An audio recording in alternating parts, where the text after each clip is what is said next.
Welcome to the While My Batteries Charge podcast. Join us as we talk about all things radio control. And now, your host, folks, this man, he is the king. Mr. CCxRC himself, Tony CC. Hey, what is going on, you guys? Welcome to the While My Batteries Charge podcast. I don't know what that extra sound effect was. I was hitting buttons and I just did something weird. Anyway, this episode, we're going to be talking about USTE, Ultimate Scale Truck Expo. Just got back from Williston, Florida, where the event took place over the weekend. And all I can say is it was amazing. So much. The whole week was amazing for me. So we went down ahead of time. We stopped at my wife's aunt and uncle's house in Indianapolis on Saturday before USTE. Then we went to my brother's in Atlanta, spent the night there, got to see their new place and his pet peacock. And he has a pet peacock. And then we made our way down to the Airbnb that we had reserved in Williston, right around the corner from the Devil's Den area and the grounds where USTE was held. And man, it was awesome. Great weather all week. We went fishing. We got a guide that took us out on the Gulf. We went fishing and caught sheep's head and pufferfish and mackerel and mangroves, I guess kind of like a redfish, small sized. We were pulling in all different kinds of stuff all day long, 6 hours of straight reeling in fish, and it was a blast. Had a great time doing that and very thankful for that opportunity. Then we kind of edged out the next day, just kind of, relaxed. I prepped all my gear. I actually went up early and started filming some stuff at USTE while they were getting the last stuff set. Thursday was vendor day, so I was up there filming and doing stuff with the different vendors that had shown up early. They got to hit the trails, so I got to follow some of them out on the trail, get a little bit of footage of trucks driving, because once at the same time. Once everything got started, there was so much going on that it was very hard to get out to the trails to film, especially because the trails were so much further away this year because they moved the vendor area to a field over, one more field over, so it could be larger, more parking, more vendors. Insane how many people they had there on vendor row. So I didn't know until I started working on this video with them about USTE, what it was all about. And now looking back, you can see it, even though I didn't know that it was kind of a mission of USTE, but you could see it being played out. And that is that their goal is to connect the manufacturers or vendors with the enthusiasts in the hobby, so they can have like face-to-face interactions with them, talk about their products, talk about what they'd like to see or problems that they may have had with stuff. And it's good for the vendors to be able to hear from, us users firsthand, and then for also the vendors to be able to interact with each other. And I mean, it makes this really awesome community of RC enthusiasts. It's really, really cool. So on top of that, they have like 9 or 10 courses that are insane, highly detailed, and a lot of attention given to them as far as rock stacking, and just all of the different elements they put into it, from little gates to bridges that they make. It's really, really some of the best trails that you'll ever see that are not comp trails. These are set for following the trails, driving your truck along them, and kind of, safely for the most part driving your trucks. Now you can fall off of bridges, you can fall off of some of the cliffs and cliff sides that you're running along, but it's not like super in the rocks, scratching everything up necessarily. They're just scale roads and routes, and it's really, really fun. So yeah, there's a bunch of courses, and there's really no competition in it except for the Scale Gallery. The Show and Shine is the competition of USTE. It's not trail competitions.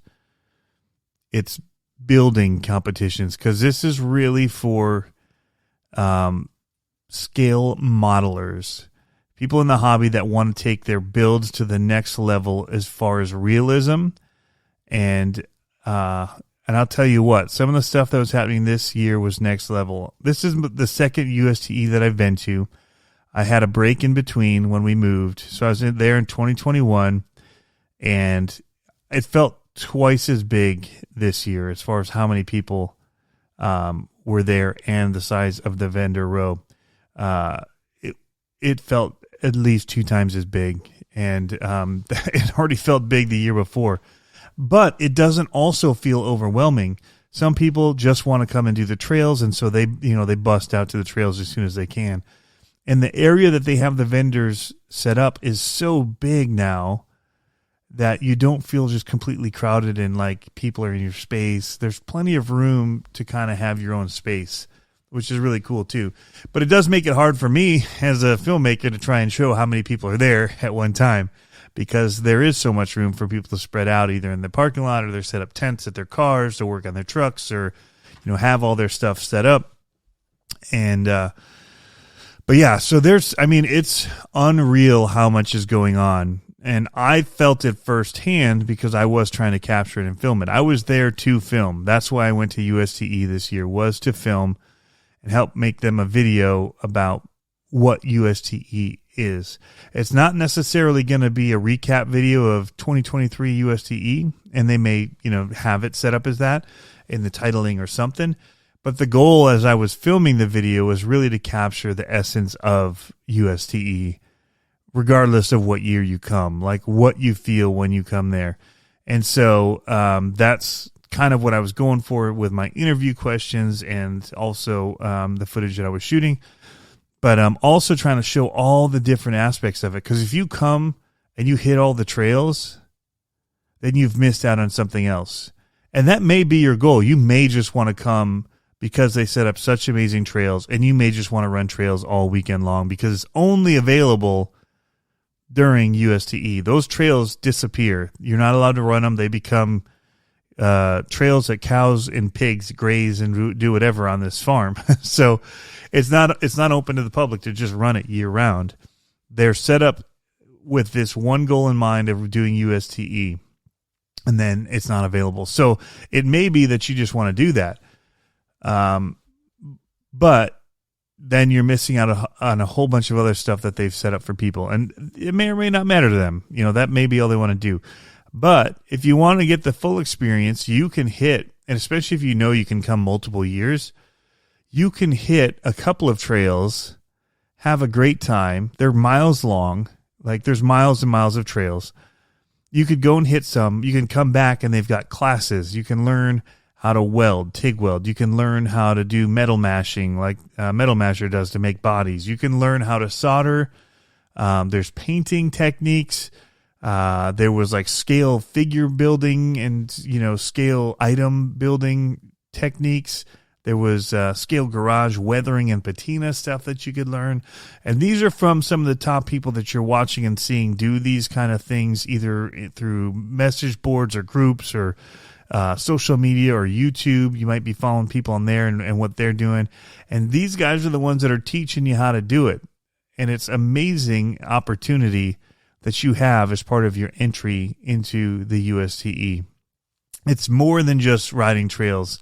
There's that information part, but then there's also that exchange between enthusiasts and, the actual vendors. Like Reefs RC comes, you can talk to them, ask them questions about their servos and their setups for their servos, or programming their servos, or any questions you might have about that. Castle Creations was there, and they actually did a class, now that I'm thinking about it, on how to program your ESCs and the different features that you can unlock for crawling by, setting up your ESC right, and different auxiliary channels and stuff that you can use to change how it operates on the fly. Stuff like that is just amazing to be able to learn firsthand from the people that develop and create these products for us. And then we can ask them questions, which is awesome to see. But also there's people, I've seen them go up to Castle with a problem they may have been having, and they were able to help them work it out or change whatever settings right there on the fly and get them up and running how they kind of had hoped that their parts or products would work. And it's just because they didn't have it set up right. And so it's cool to see that happen. There's so many. I mean, I'm trying to think through some of the different vendors that you have there. RC Car Action's there. Big Squid is there. So you got like magazine representation there. You can talk to them. Maybe you want to try and get in on Reader's Rides, or you want to try and get something in to show off one of the rigs that you've built. They're there to talk with and firsthand, so they know who you are. So maybe if they see something from you coming in, they might be able to keep an eye out for it. Axial was there, and they had their rigs on display, and their new Pro was on display, which actually looks very cool. I got to see it firsthand now, other than just seeing it in videos, and it's impressive for an Axial kit. That's a comp kit. I was very impressed with it.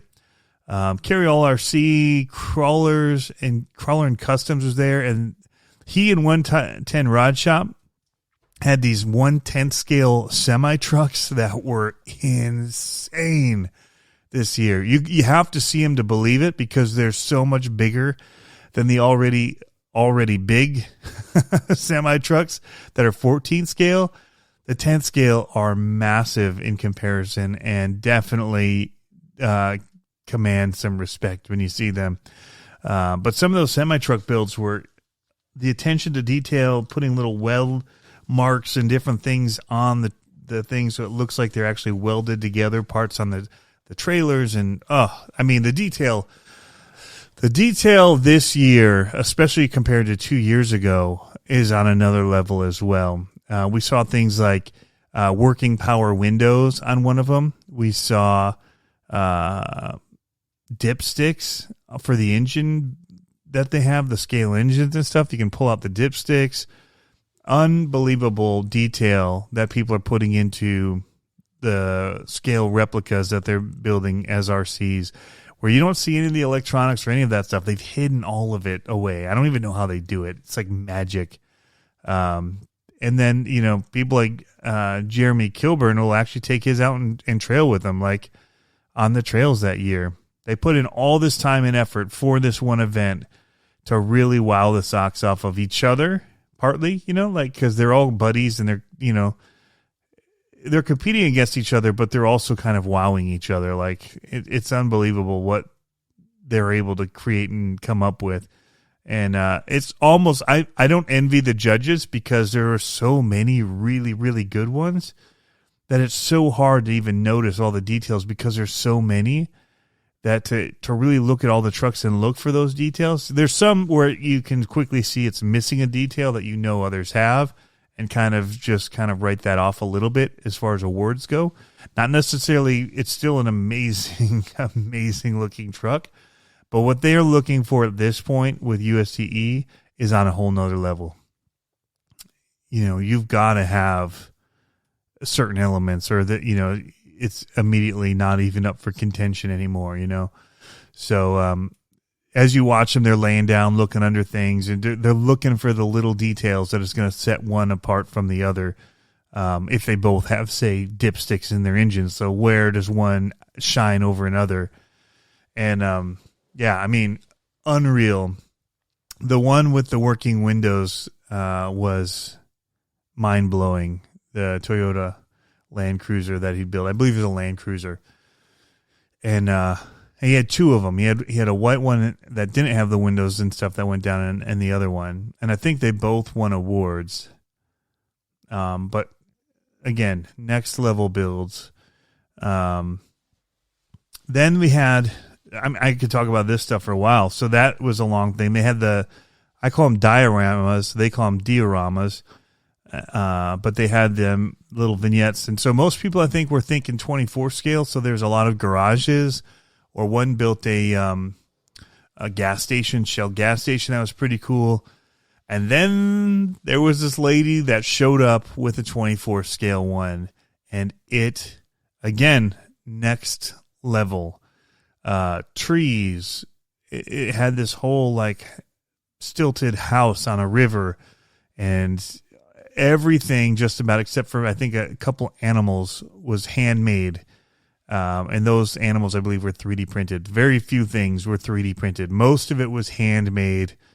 The cool like metal tin roofing on the top, the like corrugated roofing was made out of cardboard boxes and painted to be rusted. And they had a little shed there. And if you looked inside the shed, there was an RC box that was open with like broken foam pieces, like that would have held the RC.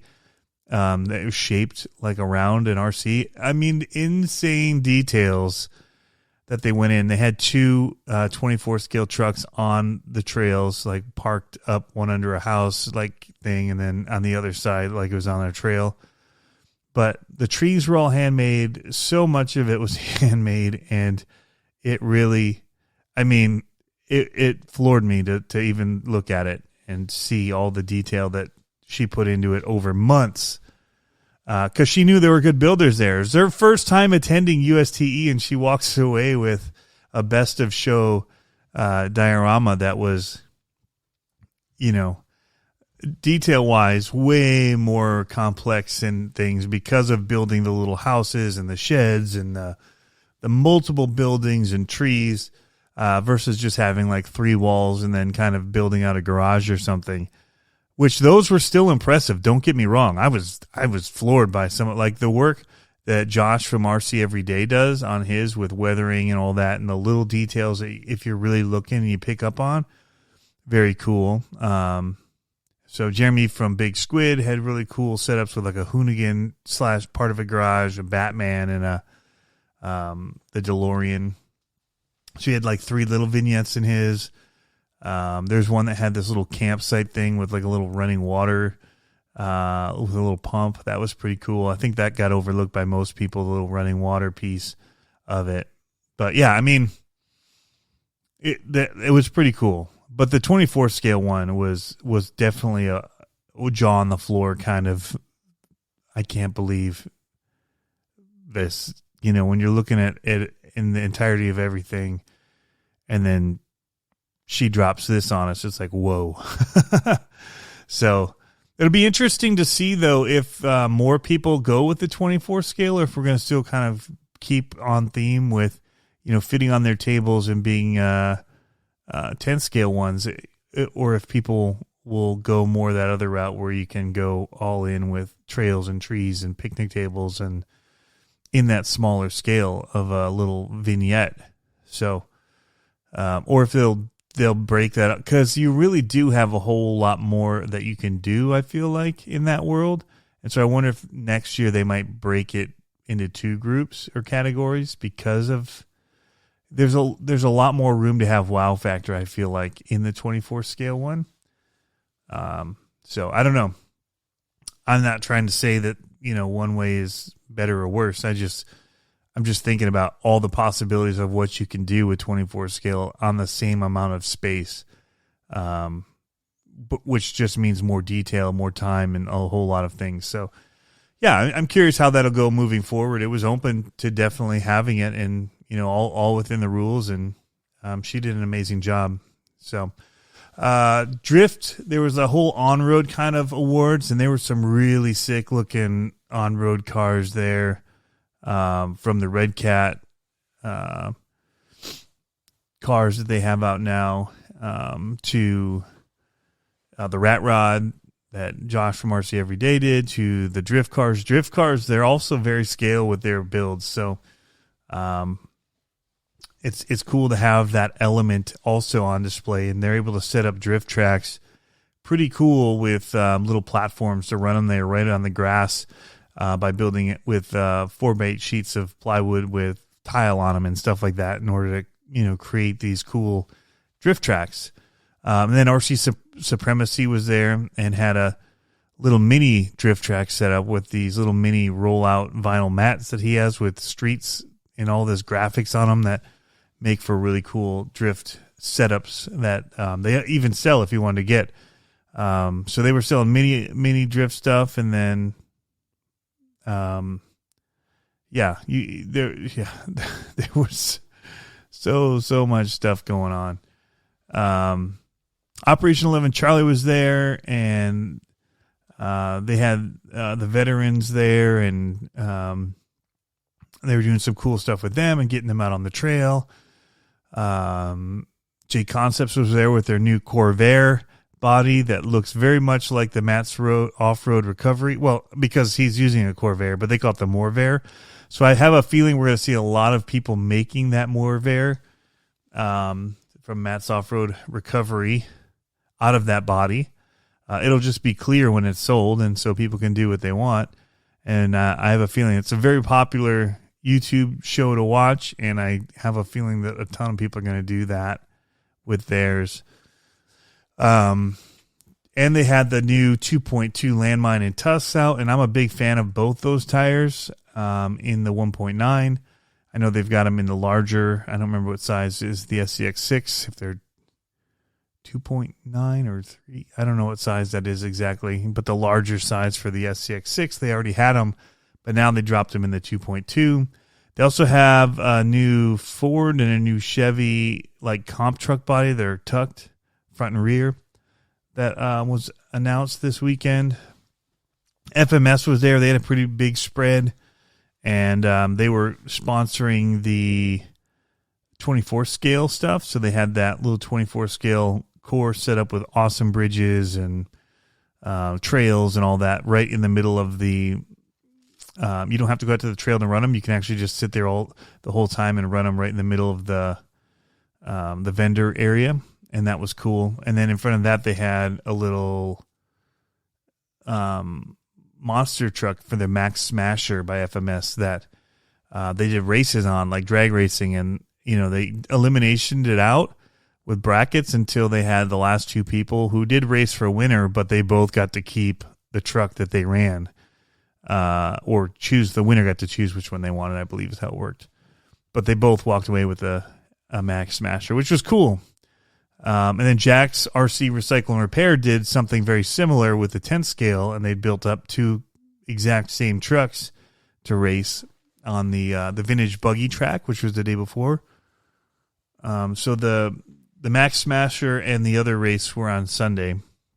On Saturday, they had vintage buggy racing and monster truck racing. So they had 2-wheel drive and 4-wheel drive racing, and that was super fun to watch for the buggies. And then they did the monster trucks, which was crazy on that little course that they'd set up for the vintage racing. Perfect for those.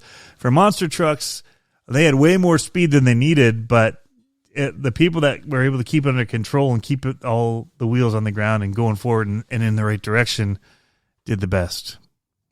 But it was super fun and entertaining to watch all of it. Lots of cool vintage cars, from like the Sand Scorchers to some of the old buggies from like Tamiya and Kyosho and all them.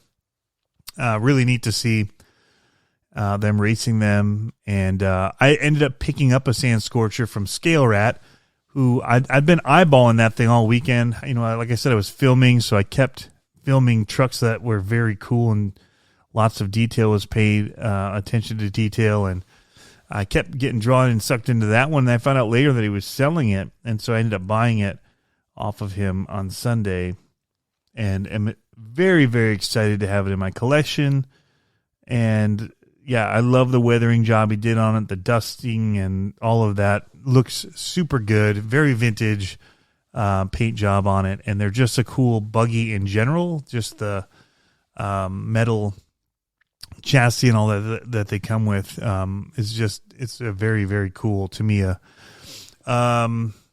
What else, man? So much stuff going on. Crawler Park was there, and that was Toys 4-wheel drive, something like that. Toys WD. 4WD or Toys Wheel Drive. They were selling the Crawler Park stuff that was the little 10 scale and 24 scale made out of pieces of wood that are laser cut out, that you then build into little obstacles. And I'd always wondered about them. I'd seen them online and they look kind of cool, but I wasn't sure. And having actual runtime with them, I realized that they were a great way to check for baselines and how things improve. I'm making a crawler course in my basement, but these are very repetitious. Like you can see the flex. One of them is totally a flex machine, like Maker.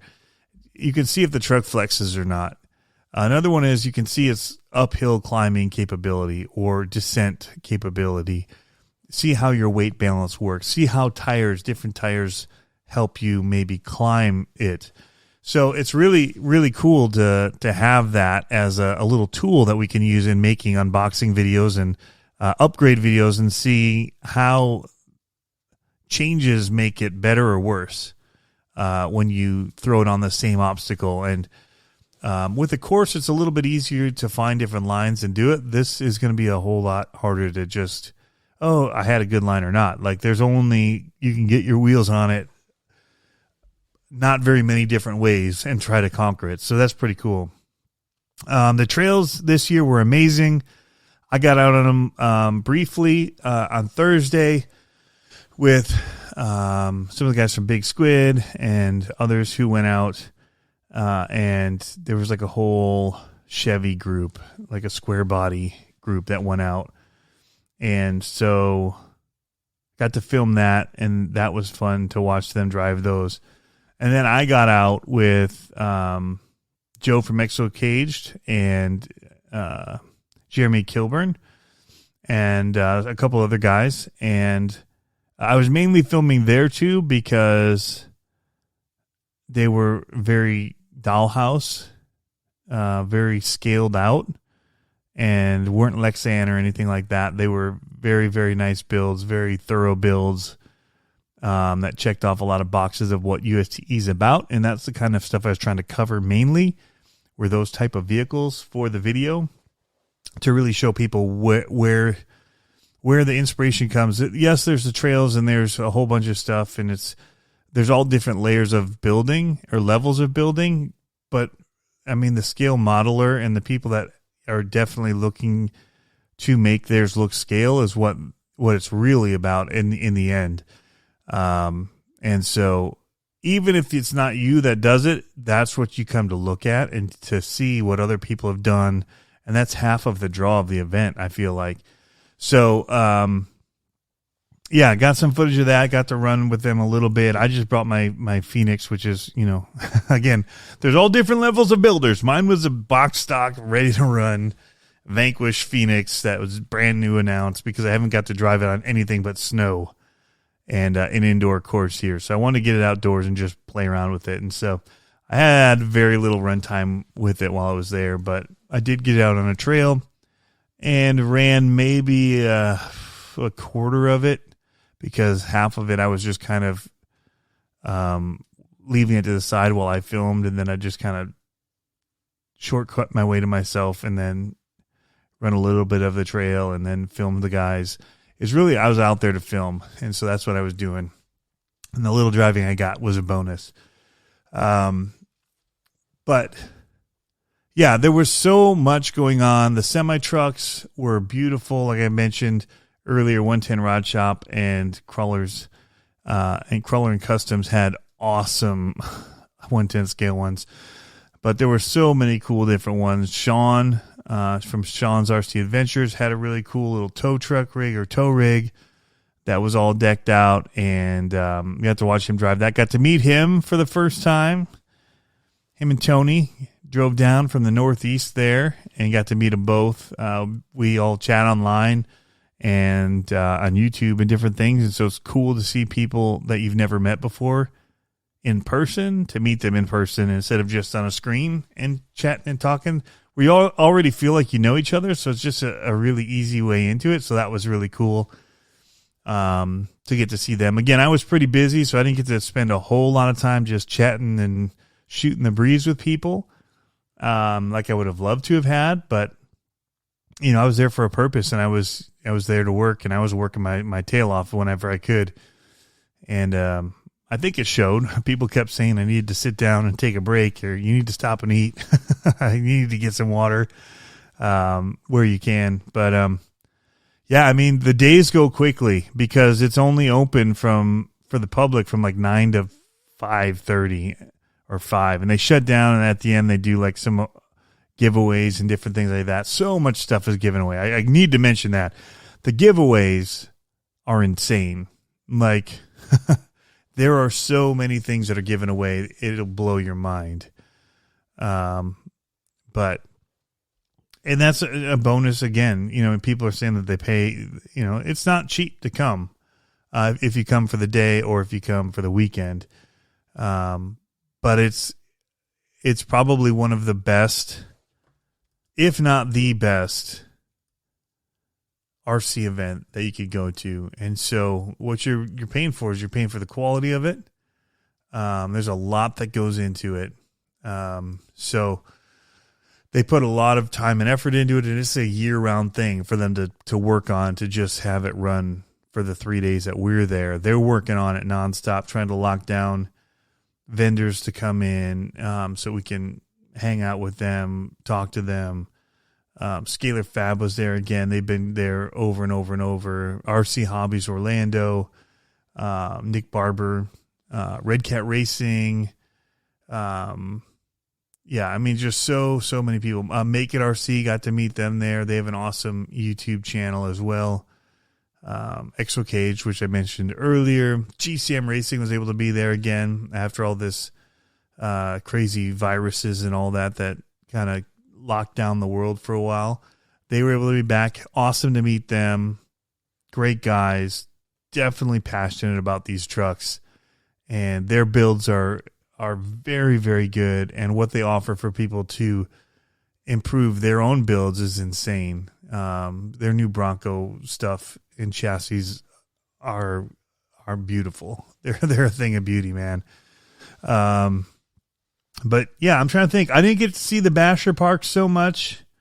I saw a little bit of it through the trees, but I was trying to lock down some last interviews and things with people, make sure that we were going to have kind of the story arc of the video and the voicing behind it, because it's really going to be driven by that. And yeah, I may have to probably try to. I've got a lot of visuals, but because I'm trying to maintain it being, especially the driving stuff, those scale vehicles and that, I may try to lean in on some of the people from years past and see if I can get some of the footage, since this is documentary style, to be able to utilize in this. So we'll see how that all goes. I know I have a lot. It's overwhelming to think about asking to try to get more. And it's one of those things too, where you always forget how much you actually have. Like, you always just want more. Like, when I'm filming, at the end of the day, I'm always like, people ask how'd it go, and they're like, you know, cause you remember what you didn't get or you wish you got. And sometimes you forget about how much amazing stuff you did get. And that's hard, like, because you're always chasing more. And I probably have way more than hours of footage that I need to make this. And so, but there are certain little things I got that I know I got the first year I came that I didn't get this year, partly because, and if I did get it, I didn't get the right type of trucks going through it, like over bridges or through certain elements that I remember from the past. Because, again, as much as I was running and trying to do interviews and trying to get all this stuff, trying to show the classes, trying to show the different events that they have, to really showcase that UST is a massive, massive event. And it's very much about, a lot of it is what takes place within Vendor Row. There's the trails, but there's so much going on in Vendor Row that they do for you, and that you can use to better your craft and gain excitement for doing more with the hobby when you leave, and also to come back with something even better the next year. And so that's what's so cool about that Vendor Row area. You know, and then to be able to hit a couple of trails with what you did create is, you know, it's the icing on the cake, right? And so not only do you get to show off what you've worked on for so long and that you've learned to do from other people in the hobby and from vendors that make stuff that help you do it better. And then to be able to say, boom, here's what I did, and show people, and to go crazy over what they did and have them go crazy over what you did. And, just this kind of mutual respect that's shown throughout the whole weekend, which is really cool to see, because, people really want theirs to do well, but they also just see what other people have done. And, you gotta root for them too. It's kind of hard. But yeah, I mean, so then at the end of that, to be able to say, all right, this was amazing. Let's take this truck out and let's get some beauty shots of it running. Some people may not have ever run theirs outside because it was all about getting ready for the event. And it may be the first time they get to put power to it and get those cool shots of it out on the trail. I mean, yeah, it is a special event. I could just keep finding little things to kind of hone in on, because there is so much that's going on. And there's so many interactions that take place.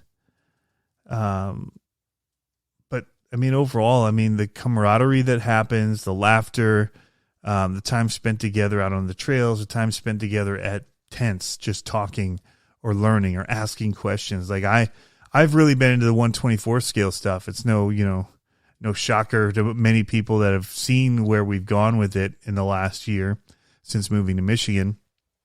And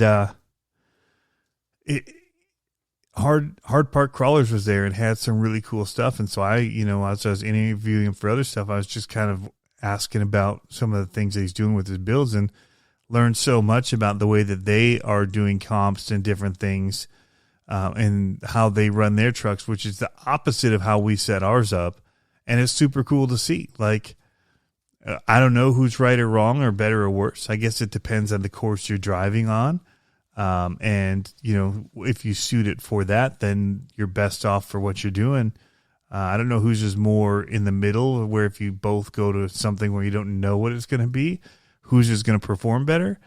But super cool. Left with several of his products. Luckily, I got them first day during the whole setup and all that. In the early morning, and walked away with one of them that caught my eye, the V-Dub chassis. And so I'll be working on that and doing some stuff with it. But yeah, if you can only go to one event this year and you're into the tiny trucks, crawling, that kind of stuff, you're a trail walker, you like that kind of thing, you want to meet people, this is the best one you could go to. This would be my choice. If I could go to one event a year that wasn't monster truck racing, if I could go to one RC crawling event, this would have to be it, because it has so much more than just that. It's kind of a all-inclusive thing, and they do it to a level that it's just hard to compare to anything else, because of the detail, the orderliness. That's the other thing. They have a schedule and they stick to it.